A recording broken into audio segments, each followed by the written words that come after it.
गांव में रामू किराने की दुकान चलाता था। वो अक्सर सामान खरीदने शहर जाया करता था। एक दिन शहर से सामान खरीद कर वो वापस गांव लौट रहा होता है। बस उसे गांव के बाहर में रोड पर उतार देती है।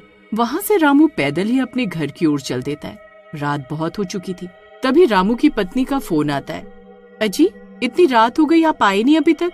अरे आ रहा हूँ, बस आधे घंटे में पहुँच जाऊंगा। अजी थोड़ा ध्यान से आना।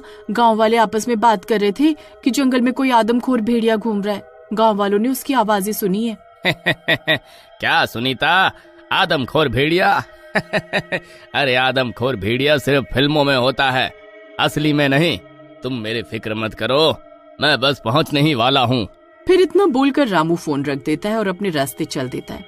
कुछ दूर जाते ही उसे कुछ अजीब महसूस होता है। बड़ी अजीब बात है, आज तो इस रास्ते पर बहुत शांति है। किसी जानवर की कोई आवाज नहीं आ रही। आज कोई बंदर या हिरन भी नहीं दिखाई दिया। वैसे तो इस रास्ते पर कुत्ते अक्सर भौंकते रहते हैं। आज ये सब कहाँ चले गए? कहीं किसी से डर कर भाग तो नहीं गए? तभी उसे भेड़िए की आवाज सुनाई देती है।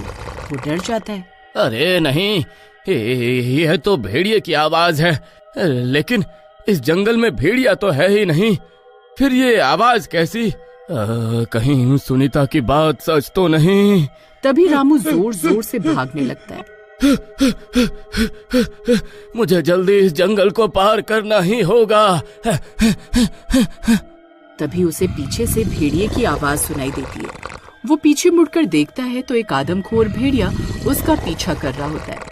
अरे मर गए रे! अरे ये भेड़िए की अफवाह तो सच निकली। अरे अब मैं क्या करूं? तभी वो भेड़िया एक लंबी छलांग मारता है और रामू को जमीन पर गिरा देता है और उसके हाथ को काटने लगता है। अरे मर गया रे! अरे नास मिटे भेड़िए, छोड़ मेरा हाथ, छोड़! तभी सामने से गाड़ी आती है और वो जोर जोर से हॉर्न बजाने लगती है। उसकी रोशनी और तेज आवाज से भेड़िया चौंक जाता है और थोड़ा पीछे हट जाता है। अरे भाई साहब, जल्दी करो, गाड़ी में बैठो। फिर रामू भागते हुए गाड़ी के अंदर बैठ जाता है।